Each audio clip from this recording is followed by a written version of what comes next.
नमस्कार, आप देख रहे हैं लाइव सिटीज। मैं हूं आपके साथ इंद्र मोहन और मेरे साथ हैं प्रसिद्ध ज्योतिषाचार्य दैवज्ञ श्रीपति त्रिपाठी। श्रीपति त्रिपाठी जी, आपका लाइव सिटीज में आने के लिए धन्यवाद।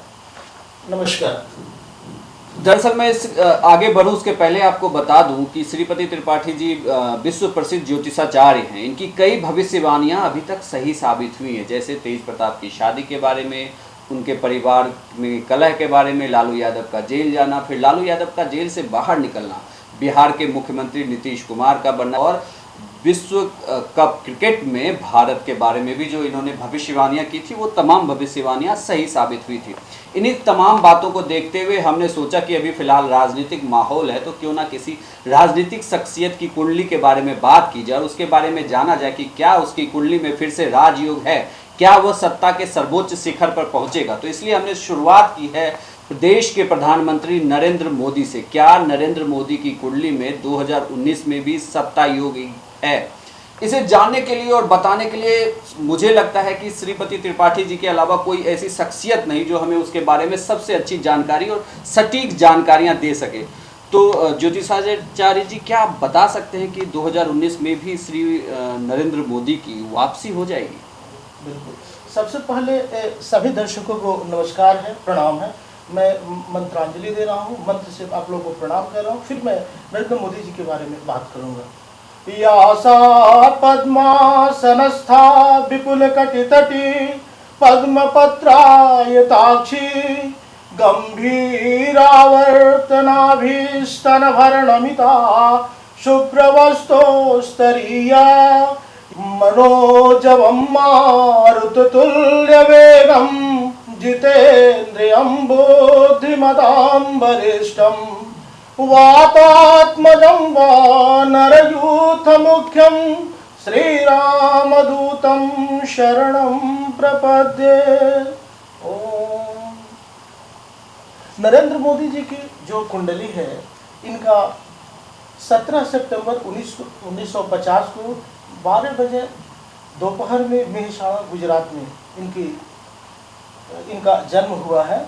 इनकी जो कुंडली बनी वो वृश्चिक लग्न की कुंडली है और वृश्चिक राशि है।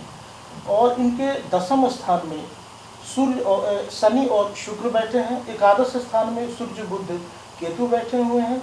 पंचम स्थान में राहु बैठे हैं और कुंभ के बृहस्पति हैं। दशाएं जो वर्तमान में लगी हुई हैं, चंद्रमा में शुक्र की दशा चल रही है और ये जो है 16 नवंबर 2018 से जुलाई 2020 तक चलेगा। इनकी कुंडली के बारे में हम विश्लेषण कर लें। चूँकि वृश्चिक लग्न की कुंडली में कारक ग्रह जो होते हैं सूर्य और चंद्रमा होते हैं, क्योंकि सूर्य जो है दशम स्थान के स्वामी हैं और वो एकादश स्थान में बैठे हुए हैं। और धरती के सबसे नज़दीक के ग्रह जो हैं वो चंद्रमा होते हैं।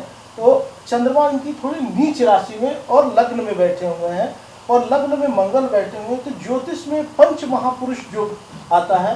तो मंगल जो है वृश्चिक राशि में पंच महापुरुष योग का सृजन करते हैं।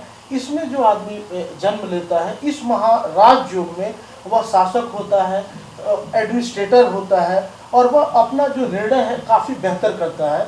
और चंद्रमा चूँकि धरती के सबसे नज़दीक के ग्रह हैं, तो मानसिक परेशानियां होंगी, लेकिन आदमी इसको सहने वाला होता है, इसको अंदर दबाने वाला होता है और बेहतर रिजल्ट देने वाला होता है। क्योंकि मैंने देखा है महोदय कि चंद्रमा जिनका उच्च का रहता है उन लोगों को थोड़ी ज़्यादा परेशानियां होती हैं, लेकिन नीच के जो चंद्रमा हैं उनको सहन शक्ति ज़्यादा होती है, उनको सहने की क्षमता ज़्यादा होती है और वो बेहतर निर्णय लेते हैं। अभी जो दशाएँ लगी हुई हैं वो काफ़ी बेहतर है। और चूँकि इनके भाग्य स्थान का स्वामी लग्न में बैठा हुआ है और कर्म स्थान का स्वामी जो नेता स्थान का स्वामी होता है, राजयोग स्थान का स्वामी होता है, वो सूर्य हैं। वो अपने परम मित्र जो हैं बुध के साथ बुधादित्य योग लगा के बैठे हुए हैं। तो अभी जो दशाएं लगी हैं इनके भविष्य के लिए और आगामी चुनाव के लिए काफ़ी बेहतर है और यह पुनः जो है स्थापित होंगे। तो क्या ये हम अनुमान लगाएं कि जितनी सीटें जीतकर वो 2014 में प्रधानमंत्री बने थे, इतनी ही सीटों के साथ वो 2019 में भी बनेंगे? जी, इसमें पहले बार जितना उनको प्राप्त हुआ था उससे कुछ ज़्यादा ही होगा। हम लोग जो आकलन कर पा रहे हैं वो 296 के आसपास, 296 सीटें आप कह रहे हैं कि पीएम नरेंद्र मोदी इंडिपेंडेंट जो है बीजेपी को बीजेपी को जी। और अगर हम लोग एनडीए की बात करें तो वो 400 अप्रॉक्स हो जाएगा।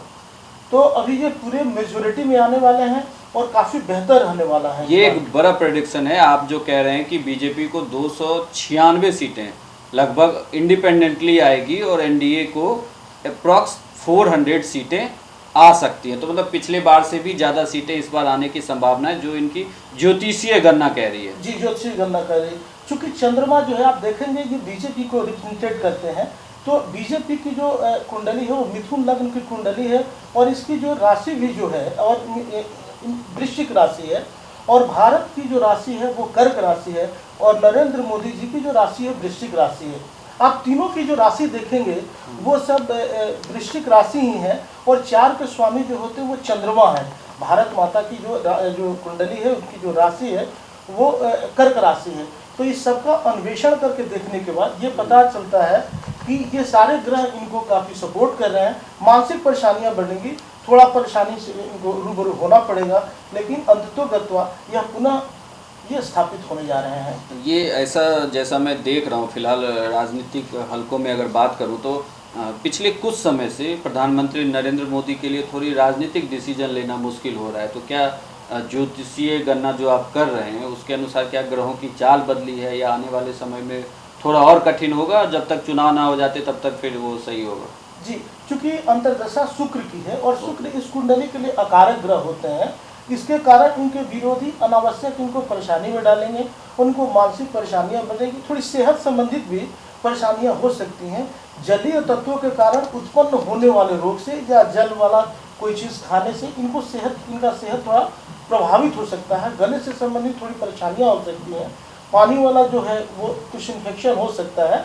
तो चंद्रमा से संबंधित थोड़ी परेशानी है, लेकिन अंततोगत्वा इनको बेहतर रिजल्ट देखने को मिलेगा।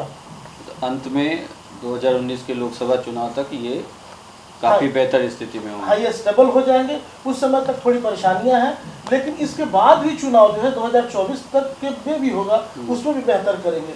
कम आने वाले जो लगभग इनका जो टेन्योर है वो लगभग 15 वर्ष तक इनको प्रधानमंत्री बनाए रखते हैं। मतलब आप कह रहे हैं कि 2024 के लोकसभा चुनाव में भी फिर से प्रधानमंत्री नरेंद्र मोदी ही सत्ता में आएंगे? हाँ, सत्ता में आएंगे। ये भी ज्योतिषीय गणना है कि आने वाले 2024 में भी यह प्रधानमंत्री निश्चित रूप से बनेंगे। ठीक है, जैसे इतनी सारी चीजें आप कह रहे हैं कि सब कुछ बिल्कुल इनकी ग्रह दशा सब सही चल रही, तो ऐसा क्या हुआ कि पत्नी से ही नहीं बनी? जी, बहुत अच्छा आपने प्रश्न किया। क्योंकि वृश्चिक लग्न में 7वें स्थान पत्नी स्थान के जो स्वामी होते हैं वो शुक्र होते हैं, और पत्नी के कारक ग्रह भी शुक्र हैं। ये ग्रह जब अच्छे रहेंगे तो आपको पत्नी का सुख प्राप्त होगा, या अपोजिट सेक्स के प्रति आप ज़्यादा अट्रैक्ट हो पाएंगे। तो इनकी कुंडली में चूँकि 7वें स्थान का स्वामी जो है वो सूर्य के घर में बैठा हुआ है, और सूर्य के घर में शनि भी बैठा हुआ है। तो सूर्य जो है साक्षात आग है और वो तेज है। आग में कुछ भी डाला जाता है तो वो अपनी प्रॉपर्टी जो है वो नष्ट कर देता है। तो चूंकि 7वें स्थान का स्वामी शुक्र है और वो 10वें स्थान में अपने शत्रु के घर में बैठा हुआ है, तो शादी होने के बाद वैचारिक मतभेद और थोड़ी बहुत परेशानियां रही। यही रीजन है, ग्रह ही ने इनको वैवाहिक जीवन में बाधा डाली। इसके कारक जो है ग्रह वो शुक्र ही है। अच्छा, जैसे ये तो तमाम समस्याएं होंगी। अभी जो सबसे बड़ा सवाल जो सब लोग जानना चाहते हैं और लगातार नरेंद्र मोदी से पूछना भी चाहते हैं, तो खैर हम उनसे तो नहीं पूछ पा रहे, तो हम इस ज्योतिषीय गणना के थ्रू जानना चाहते हैं कि जैसे अभी कहा जा रहा है कि अब हमें पाकिस्तान पे अटैक कर देना चाहिए, पाकिस्तान से बदला लेना चाहिए पुलवामा अटैक। क्या नरेंद्र मोदी की शख्सियत में ये ग्रह बता रहे हैं कि वो इस तरीके के डिसीजन ले सकते हैं?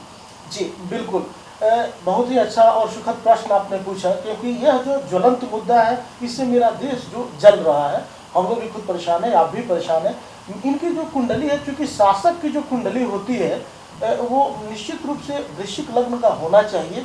क्योंकि एडमिनिस्ट्रेटर के लिए मंगल, जितने अधिकारी होते हैं आप देखेंगे उनका मंगल जो है वो ठीक रहेगा तो पुलिस अधिकारी होते हैं, और मंगल उनका दूषित हो गया तो वो आतंकवादी हो जाते हैं या गलत रास्ते पे चले जाते हैं। तो इनके मंगल ही है जो काफ़ी बेहतर है, और इनके पंचम स्थान में राहु है, और सूर्य भी इनके राजनीति के मालिक जो है, स्वामी जो है सूर्य है। ये अपनी परम सूझबूझ से यह बेहतर करेंगे और पाकिस्तान को धूल चटा देंगे, और उन लोगों को अंततोगत्वा हार माननी ही पड़ेगी और हम लोग बेहतर रिजल्ट के इंतजार में रहें। नरेंद्र मोदी जी निश्चित रूप से बेहतर रिजल्ट देंगे, जिससे आम लोगों को भी बेहतरी होगी और लोग खुश रहेंगे। एक और सवाल, जो कि आपने बहुत सारी चीज़ें बताई, बिहार में प्रधानमंत्री नरेंद्र मोदी का बीजेपी जो है वो नीतीश कुमार के साथ है, तो क्या नीतीश कुमार के ग्रह, जो हम बाद में कभी विस्तार से चर्चा करेंगे नीतीश कुमार के बारे में, क्या मोदी और नीतीश कुमार के ग्रह आपस में मेल खाएंगे और बिहार का विकास होगा क्या? बहुत अच्छा प्रश्न है। आप देखेंगे नीतीश कुमार जी की जो कुंडली और इनकी नरेंद्र मोदी जी की कुंडली, चूंकि राशि की बात हम लोग करते हैं, धरती के सबसे नजदीक के ग्रह चंद्रमा है, तो आप देखेंगे शादी विवाह में, मित्रता में, आप देखेंगे किसी के साथ बहुत देर बैठने का मन करता है, किसी के साथ बैठने की इच्छा नहीं होती है। ये क्यों होता है? ये ग्रह मैत्री के लिए, क्योंकि अष्टकूट मिलान में सबसे महत्वपूर्ण है ग्रह मैत्री होना। तो हम लोग नरेंद्र मोदी जी की बात कर रहे हैं, नीतीश कुमार जी की बात कर रहे हैं, दोनों के राशि के स्वामी जो है वो वृश्चिक है और इन लोगों की राशि पे शनि की 7.5 2011 से चल रही है, तो ये 7.5 वर्ष चलती है। तो लिखा है कि अवध में 7.5 बोले। जब अयोध्या में 7.5 का प्रवेश हुआ तो आप हम सभी जानते हैं कि अयोध्या में कितनी परेशानियां हुई, फिर भगवान हमारे राम आए और सब ठीक हो गया। तो ये ग्रह ही ने इन लोगों को थोड़ा दूर किया, लेकिन आने वाले समय में इन लोगों का सहसंबंध जो है और अधिमित्रता भी दोनों ग्रह में है, तो काफी दोनों ग्रह के मालिक ही एक है, अधिमित्रता का दोनों के मालिक एक ही हैं। तो इन लोगों में का सोच विचार बिल्कुल एक रहेगा और राजनीतिक भविष्य भी काफी बेहतर रहेगा और नीतीश कुमार जी चाणक्य के समान बिहार में अपना परचम लहराते रहेंगे। तो ये हमारे साथ ज्योतिषाचार्य देवज्ञ श्रीपति त्रिपाठी जी हैं, जिन्होंने तमाम जानकारियाँ दी हैं प्रधानमंत्री नरेंद्र मोदी को लेकर कि आने वाले दिनों में उनका कैसा, उनके ग्रह क्या कहते हैं, वो किस तरीके से बिहेव करेंगे, क्या पाकिस्तान को लेकर वो कोई ठोस डिसीजन ले सकते हैं, क्या 2019 के चुनाव में वो फिर से सत्ता में उनकी वापसी होगी। ये तमाम बातें आपने बताई। एक और अब मेरा आखिरी सवाल है कि क्या प्रधानमंत्री नरेंद्र मोदी के जो नंबर्स आपने बताएं, क्या आप एक बार फिर से कैमरे में मुझे बताएंगे, क्योंकि जब यह चुनाव हो जाएगा, जब रिजल्ट आएगा, तो मैं फिर आपसे बात करूंगा और फिर बताऊंगा कि आपकी भविष्यवाणी और जो नंबर आए थे वो कितने सटीक बैठे हैं। जी, स्वतंत्र जो है बीजेपी को, इंडिपेंडेंट 296 के आसपास इनको आने का है और एनडीए का जो है वो 400, आप देखिए यहाँ पे मैंने आकलन करके रखा है, वो 405-6 के आसपास रहेगा। तो ये थी तमाम जानकारी प्रधानमंत्री नरेंद्र मोदी को लेकर जो हमें ज्योतिषाचार्य देवज्ञ श्रीपति त्रिपाठी जी ने दी है। आगे भी हम किसी मशहूर शख्सियत के बारे में इनसे जानेंगे, उनके ग्रहों की दशा के बारे में जानेंगे, महादशा के बारे में जानेंगे। इन तमाम जानकारी के लिए आपका बहुत बहुत धन्यवाद।